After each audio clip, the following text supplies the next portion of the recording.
تو میں نے آپ سے بتایا کہ یہ قدر جو ہے، ایک تو اسی سے لفظ قدرت بنا ہے، اور نمبر دو اسی سے کسی شے کی قدر و قیمت، اور پھر اسی کے معنی ہے اندازہ مقرر کر دینا، کسی شے کا اندازہ مقرر کر دینا، یہ قدر ہے۔ اللہ نے ہر چیز کا ایک اندازہ مقرر کر دیا ہے، اور قدر مقادیر مشکات شریف میں ایک پورا باب ہے، ایمان بالقدر اس کا عنوان ہے صحیح معنی میں۔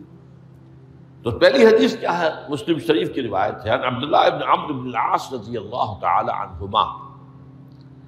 حضرت عمرو بن العاص جو بڑے سرداران قریش میں سے تھے، بڑے سیاستدان تھے اور بڑے بہادر انسان بھی تھے، ان کے بیٹے ہیں عبداللہ۔ اور بڑی دلچسپی کی بات یہ ہے کہ باپ اور بیٹے کے مزاج میں بود المشرقین تھا، وہ تھے جنگجو اور سیاستدان اور بڑے سرداروں میں سے، یہ تھے انتہائی زاہد و عابد، انتہائی زاہد و عابد۔ انہی کے بارے میں آتا ہے پوری رات کھڑے رہتے تھے نوافل میں، اور ہر روز روزہ رکھتے تھے، جس پر حضور نے یوں کہنا چاہیے کہ ڈانٹ پلائی۔ آپ کو اطلاع ہوئی، آپ نے بلایا، یا عبداللہ اولم اخبر انک تقوم اللیل و تصوم النہار تصوم الدہر، کیا مجھے یہ خبر نہیں دی گئی ہے؟ یعنی مجھے یہ خبر ملی ہے کہ تم پوری رات کھڑے رہتے ہو، نماز پڑھتے ہو، تم ہر روز روزہ رکھتے ہو، اب کیا کرتے؟ بلا یا رسول اللہ، جھوٹ بولنے کا تو یارہ ہے ہی نہیں، اور ہو بھی نہیں سکتا۔ فرمایا لا تفعل، سخت سے بات۔ وہ عبداللہ ابن عمرو ابن العاص رضی اللہ تعالیٰ عنہما اس کے راوی ہیں، قال رسول اللہ صلی اللہ علیہ وسلم کتب اللہ مقادیر الخلائق قبل ان یخلق السماوات والارض ب50 الف سنہ۔ اللہ تعالیٰ نے مقداریں اور تقدیریں، ابھی دو الفاظ میں بولوں گا تاکہ آپ کے ذہن میں بات رہے، معین کر دی تھی، لکھ دی تھی آسمانوں اور زمین کی تخلیق سے 50,000 سال قبل۔ یہ ہے قدرہ، ہر چیز کی ایک تقدیر جو ہے وہ معین ہوئی ہے۔ اب آئیے اس میں کتاب سے مراد کیا ہے؟ جو آیت میں نے دوسرے نمبر پر پڑھی آج، سورہ حدید کی آیت، ما اصاب بمصیبۃ فی الارض ولا فی انفسکم الا فی کتاب من قبل ان نبرأ۔ کتاب سے مراد کیا؟ نہیں پڑتی تم پر کوئی مصیبت، کوئی تکلیف، نہ زمین میں نہ تمہاری جانوں میں، زمین میں سیلاب کا آ جانا، زلزلے کا آ جانا، کوئی اور اس طرح کی عمومی ہلاکت کا آ جانا، عمومی تکلیف کا آ جانا، تمہاری جان میں اچانک جو ہے تشخیص ہو گیا کینسر ہے، اچھے بنے تھے، ٹھیک ٹھاک چل رہے تھے، تو معمولی سی تکلیف ہوئی، انویسٹیگیشن کیا تو معلوم ہوا تو کینسر ہے، اور وہ کافی بڑھ چکا ہے۔ لیکن جو شے بھی آتی ہے، چاہے تمہاری جان پر آئے چاہے زمین پر آئے، وہ ایک کتاب میں لکھی ہوئی موجود ہے، اس سے پہلے کہ ہم اسے ظاہر کریں۔ یہ تمہیں مشکل نظر آئے گا، ان ذالک علی اللہ یسیر، یہ اللہ پر بہت آسان ہے، بہت آسان ہے، اللہ کا علم کامل ہے۔ تو معلوم ایک بات جان لیجئے کہ حقیقت کتاب سے مراد اللہ کا علم قدیم ہے، اللہ کا علم حادث نہیں ہے، معاذ اللہ ثم معاذ اللہ، کہ کوئی شے ہوئی تو اس کے علم میں آئی۔ یہ ہمارے ہاں بعض گمراہ فرقوں کا عقیدہ ہے، اسے بدع کہتے ہیں، کہ اللہ کے علم میں بدع بھی ہے، یعنی کسی واقعے کے ظہور کے بعد اس پر کسی شے کا منکشف ہونا، معاذ اللہ ثم معاذ اللہ، یہ شان خداوندی سے بہت بڑی ہے۔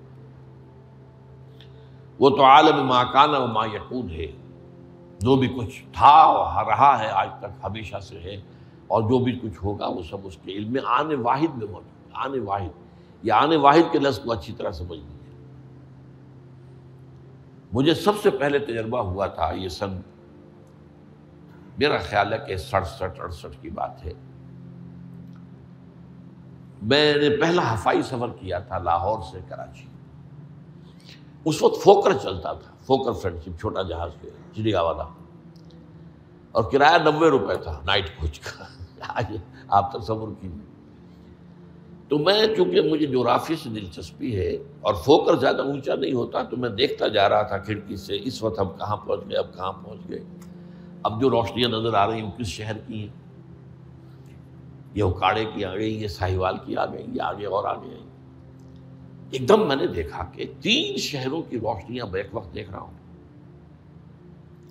لودھرا، بہاولپور، سماسٹا.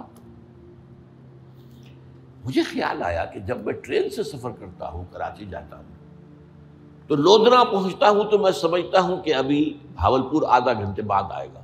وہ مستقبل کی شے ہے میرے لیے. بہاولپور پہنچتا ہوں تو لودھرا میرے لیے ماضی کی بات بن جاتی ہے. آدھے گھنٹے پہلے لودھرا آیا تھا، اور آدھے گھنٹے کے بعد جو ہے سماسٹا آئے گا. وہ میرے لیے مستقبل بن گیا، لودھرا ماضی بن گیا. لیکن اس بلندی پر میں بیک وقت دیکھ رہا ہوں لودھرا کو بھی اور بہاولپور کو بھی اور سماسٹا. یہ معاملہ جو ہے اس کو 1 ملین بلین سے ضرب دے لیجئے. اللہ تعالیٰ اس بلند مقام سے دیکھ رہا ہے جہاں اس کے مشاہدے میں، اس کے علم میں ماضی اور مستقبل کا کوئی سوال ہی نہیں. آنے واحد، آنے واحد، آنے واحد. تو یہ در حقیقت کتاب جسے کہا گیا قرآن مجید میں بار بار بہت جگہوں پر آیا ہے. تو یہ کتاب جو ہے در حقیقت اللہ تعالیٰ کا علم قدیم، اس میں سب کچھ موجود ہے، ہمیشہ سے موجود ہے، لکھا ہوا موجود ہے، اور کوئی غلط نہیں ہو سکتا. آگے چل کر گفتگو ہوگی اصل میں بعد میں کہ تقدیر کے جو عام عقیدے میں ہم تقدیر کہتے ہیں اس کے 2 پہلو ہیں. ایک پہلو ہے ما اصاب علی الانسان، جو کچھ انسان پر آتا ہے مصیبت، جیسے ابھی آیت میں نے پڑھی ما اصاب من مصیبت فی الارض ولا فی انفسکم. ہم ہر وقت زد میں ہیں، کوئی تکلیف آ گئی، کوئی مصیبت آ گئی، کوئی بیماری آ گئی، کوئی حادثہ ہو گیا، کوئی بچہ فوت ہو گیا، کوئی عزیز جو ہے وہ فوت ہو گیا. یہ ہر وقت حوادث ہے. تو جو بھی کچھ پیش آتا ہے وہ علم خداوندی میں ہمیشہ سے تھا. یہی وجہ ہے کہ ایک اور حدیث ہے ابن الدیلمی سے، لمبی حدیث ہے وہ، لیکن اس کے اندر جو آخری ٹکڑا ہے وَتَعْلَمَ، یعنی انسان کے نجات کے لیے لازم ہے کہ یہ بات بھی تم جان لو انما اصابک لم یکن لیخطئک وانما اخطأک لم یکن لیصیبک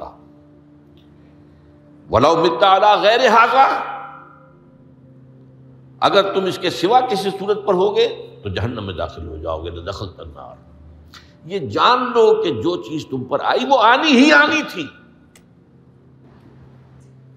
دیکھیے ہوتا کیا ہے، کاش کہ میں اگر یوں کر لیتا تو یہ نہ ہوتا. بس یہی ایمان بالقدر کے منافی ہے.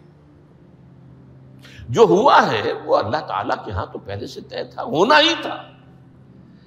تمہاری کوئی تدبیر، کاش کہ میں اس وقت یہ کر لیتا. یہ لو، اسی لیے ایک حدیث میں الفاظ آئے ہیں ان کلمۃ لو تفتح عمل الشیطان.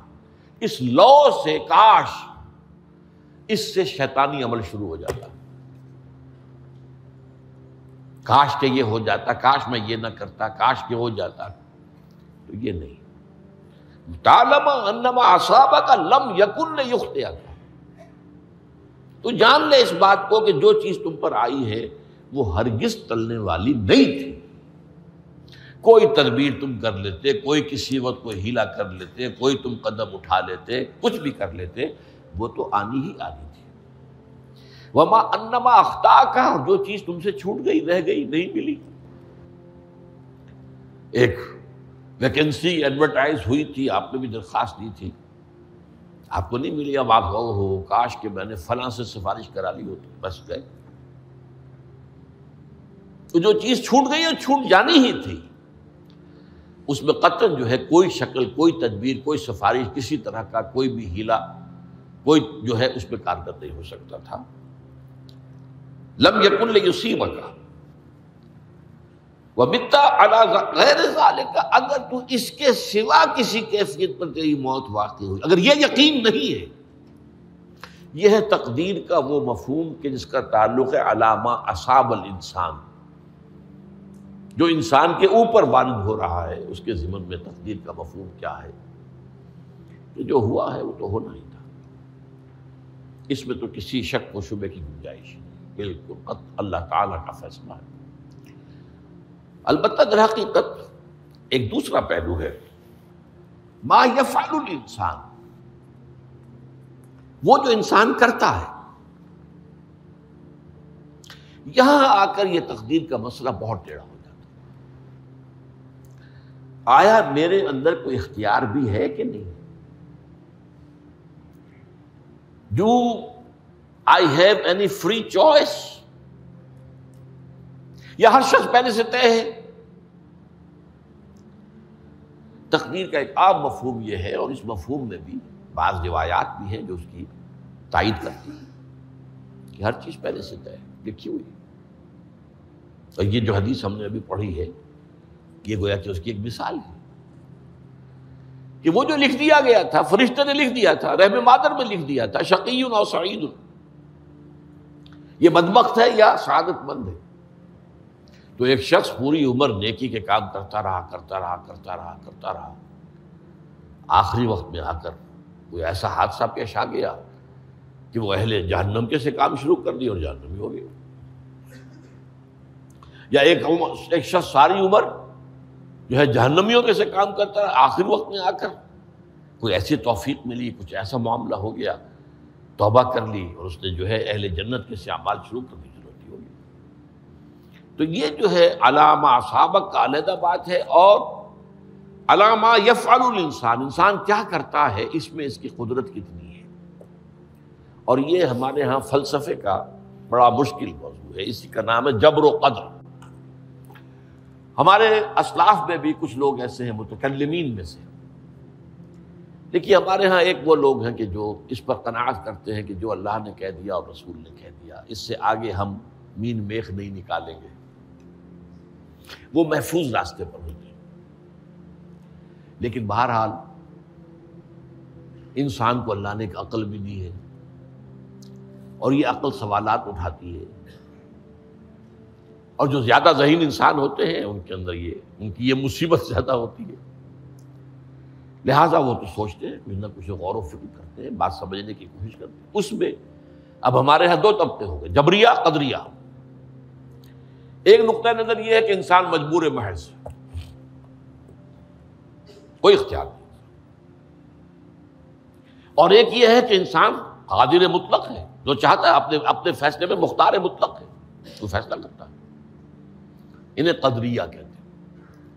تو جبریہ اور قدریہ ان کی بحثیں ہمارے یہاں، یہ وہی تقدیر کا مسئلہ جو میں نے کہا تھا، بحثوں میں آ کر الجھ جائے، آج تک حل نہیں ہوا، حل ہو سکتا ہی نہیں۔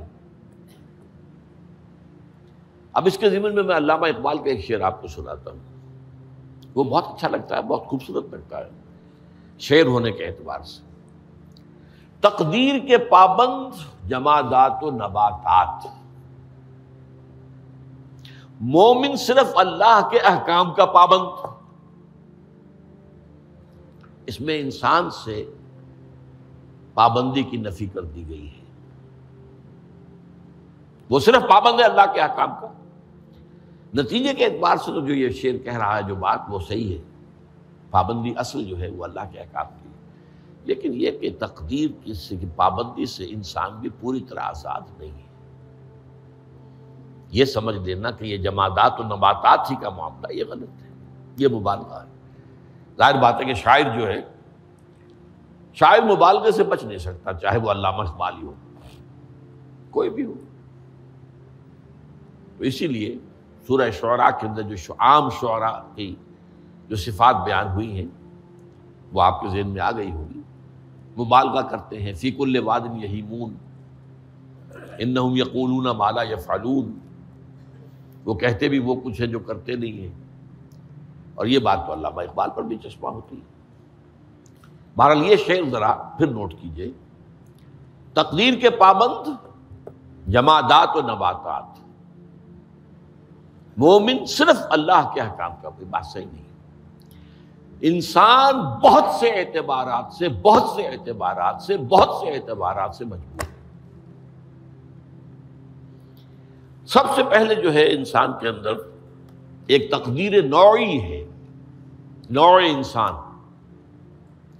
چھوٹی سی چڑیا اڑتی پھرتی ہے، انسان نہیں اڑ سکتا، آپ نے ٹھیک ہے مشین ایجاد کر دی، جہاز ایجاد کر لیا، آپ دوڑ رہے ہیں 500 آدمی اور سینکڑوں من سامان لے کر جو ہے وہ جا رہا ہے، 747 ہو یا 757 ہو، یہ کر لیا ٹھیک ہے، خود نہیں اڑ سکتے، اب کیا کریں گے آپ؟ یہ تقدیر نوعی ہے، اسپیشیز، ہر اسپیشیز کے لیے اللہ نے ایک اندازہ مقرر کر دیا ہے، اس اندازے ہی میں رہے گا، اس سے باہر نہیں جا سکتا۔ پھر ایک تقدیر شخصی ہے۔ اب دیکھیے تقدیر شخصی کیا ہے؟ بعض اوصاف و صفات ہمیں وراثتاً ملتے ہیں، وی ہیو نو چوائس۔ پہلے بھی یہ بات مانی جاتی تھی، آج جو ہے ذرا سائنٹیفک انداز میں ہم کہتے ہیں جینز میں چلا آ رہا ہے، اس جینز کو بدل سکتا ہے۔ جو جینز بھی آپ کو ملے اپنے والدین کی طرف سے، وہ آپ کی شخصیت کا ظاہر بات ہے کہ فیصلہ کن طرز پر اس کو ڈھال دیتے ہیں۔ جینز ہے، پابندی ہے۔ نمبر 2 یہ کہ خاص طور پر جو گھر کا ابتدائی ماحول ہوتا ہے، ماں کی گود اور ابتدائی گہوارہ گھر کا، اس کے جو اثرات مرتسم ہو جاتے ہیں شخصیت کے اوپر، وہ بھی بڑے مستقل ہوتے ہیں، پختہ ہوتے ہیں۔ ان دونوں چیزوں کو ضرب دے لیجئے، hereditary factors multiplied by environmental factors, اس سے مل کر ایک شے تیار ہوتی ہے جس کو قرآن کہتا ہے شاکلہ۔ قُلْ كُلٌّ يَعْمَلُ عَلَىٰ شَاكِلَتِهِ فَرَبُّكُمْ أَعْلَمُ بِمَنْ هُوَ أَهْدَىٰ سَبِيلًا، سورہ بنی اسرائیل۔ شاکلہ کسے کہتے ہیں؟ شاکلہ شکل دینے والی شے۔ آپ کو لوہا ڈھالنا ہے، کوئی خاص پرزہ بنانا ہے، اس کا پہلے سانچہ بناتے ہیں ہم، لوہے کو پگھلا کے اس میں ڈالیں گے تو جیسا سانچہ ہوگا ویسا ہی لوہا جو ہے وہ شکل اختیار کرے، اسے شاکلہ کہتے ہیں۔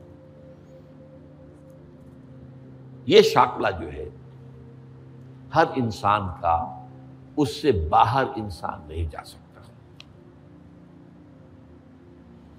اس کے اندر اندر سٹرگل ہوگی، اس کے اندر اس کی جد و جہد ہوگی، لیکن اس کا یہ مطلب نہیں ہے کہ اس کا کوئی فری چوائس نہیں۔ فری چوائس ہے، لیکن وہ فری چوائس انہی حدود کے اندر کام کرے گا، اس سے باہر نہیں۔ اس بات کو مختلف احادیث میں حضور نے بہت خوبصورتی سے بیان کیا۔ ایک حدیث بڑی اہم ہے، بڑی اہم ہے، الناس کالمعادن، انسانوں کی مثال بھی معدنیات کیسی ہے۔ اب سونے کی معدنیات میں سے سونے کی جو اور ہے، اب پتہ نہیں اردو میں مجھے معلوم نہیں اور کا ترجمہ کیا کرتے ہیں عام طور پر، لیکن جانتے ہیں اور وہ کچی دھات جس سے کو صاف کر دیتے ہیں تو پھر وہ دھات جو ہے خالص شکل میں سامنے آ جاتی ہے۔ سونے کی اور سے سونا بنے گا، چاندی کی اور سے چاندی بنے گی، سونا تو نہیں بن سکتا، جتنا چاہے صاف کر لیں، وہ اور تو مستقل۔ الناس کالمعادن خیارکم فی الجاہلیت خیارکم فی الاسلام، جو تم میں جاہلیت کے دور میں، پری اسلامک دور میں جو بہترین تھے وہی اسلام میں آ کر بہترین ہوئے۔ وہ اور سونے کی تھی وہ صاف ہو گئی ہے، اور سونا جو ہے وہ نکھر کر خالص سونا بن کر آ گیا ہے، اسلام نے صاف کر دیا۔ وہ چاندی کی اور تھی، اسلام نے اس کو صاف کر دیا ہے، وہ نکھر کر چمکتا ہوا جو ہے وہ چاندی بن گئی۔ لیکن یہ کہ اذا فقہوا، البتہ پھر اس میں ایک اضافہ کیا حضور نے، جبکہ ان کے اندر دین کا فہم داخل ہو جائے تو یہ کہ جو بہترین پہلے تھے وہی بہترین اب ہوں گے۔ اسلام لانے سے پہلے بھی بہترین ابو بکر تھے، اسلام لانے کے بعد بھی بہترین ابو بکر۔ حضور پر وحی سے پہلے بھی بہترین خاتون خدیجۃ الکبریٰ تھی، ایمان لانے کے بعد بھی بہترین خاتون خدیجۃ الکبریٰ۔ اور دوسری حدیث سنیے، عن ابی الدرداء رضی اللہ تعالی عنہ قال بینما نحن عند رسول اللہ صلی اللہ علیہ وسلم، اسی حال میں کہ ہم ایک روز ہم حضور کے پاس تھے، نتناکرون ما یکون، اور ہم ذرا سوچ رہے تھے کیا کیا کچھ پیش آنے والا ہے دنیا میں۔ اذ قال رسول اللہ صلی اللہ علیہ وسلم، جبکہ حضور نے ہم سے ایک بات کہی، بڑی غور سے سنیے، اذا سمعتم بجبل ان زال عن مکانہ فصدقوہ، اگر تم یہ سنو کہ کوئی پہاڑ اپنی جگہ سے ٹل گیا تو مان لینا۔ وَإِذَا سَمِعْتُمْ بِرَجُلٍ تَغَيَّرَ عَنْ خَلْقِهِ فَلَا تُصَدِّقُوهُ، اور اگر تم سنو کہ کوئی شخص جو ہے وہ اپنی سرشت سے، اپنی جبلت سے بدل گیا تو کبھی نہ مانو۔